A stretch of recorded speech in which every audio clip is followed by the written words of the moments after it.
Hi guys, ரொம்பவும் ஈஸியாக சீக்கிரமாக செய்கிற ஒரு ஈவினிங் ஸ்நாக்ஸ் பார்க்கலாம். 3 உருளைக்கிழங்கு எடுத்துருக்கேன். நல்லா பெரிய பெரிய சைஸாக இருக்கிறத பார்த்து எடுத்துருக்கேன். அது 3 நல்லா கழுவி தோல் சீவனதுக்கப்புறம் இன்னொரு தடவை வாஷ் பண்ணி எடுத்துக்கிறேன். இப்போ உருளைக்கிழங்கோட சென்டர் தான் நமக்கு தேவை. ஸோ சைடில் இருக்கிற பீஸ் எல்லாம் கட் பண்ணிட்டு ஒரு ஸ்கொயர் ஷேப்புக்கு கொண்டு வந்துடலாம். சென்டரில் திக்காக இருக்க பீஸை 3 பீஸாக கட் பண்ணிவிட்டு இப்போ ஒரு பீஸாக தான் நம்ம கட் பண்ண போகிறோம். ஒரு பீஸ் எடுத்து 2 பக்கம் ஸ்டிக்கை வச்சு சென்டரில் அழகாக கோடு போடுறேன். அதுக்கு ஆப்போசிட்டில் கிராஸாக இன்னொரு டைம் நம்ம இதை கட் பண்ணலாம். இதே மாதிரி ஸ்டிக் வச்சு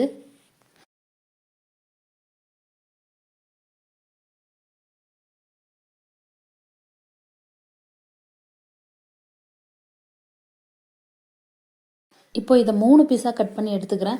நான் யூடியூப்பில் நிறைய பார்த்துருக்கேன். கட் பண்ணிவிட்டு எடுக்கும்போது ஸ்ப்ரிங் மாதிரி வரும். ஏறக்குறைய எனக்கு கொஞ்சம் அந்த மாதிரி வந்திருந்தது.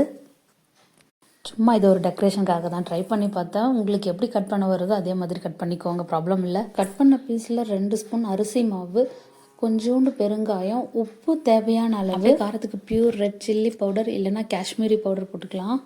அது கூடவே ஒரு 1/4 ஸ்பூன் கொத்தமல்லி பவுடர், கரம் மசாலா கொஞ்சமாக போட்டுக்கிறேன்.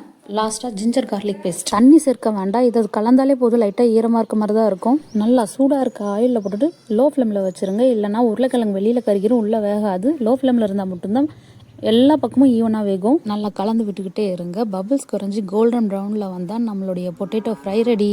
மேலே கொஞ்சமாக பெப்பர் பவுடர், அப்படியே ஒரு டொமேட்டோ சாஸ். ரொம்பவும் ஈஸியான இந்த பொட்டேட்டோ ஃப்ரையை மறக்காமல் வீட்டில் செஞ்சு பாருங்கள். அப்படியே இந்த வீடியோ லைக் பண்ணுங்கள், ஷேர் பண்ணுங்கள். மறக்காமல் இந்த சேனலை சப்ஸ்கிரைப் பண்ணிடுங்க. தேங்க்யூ.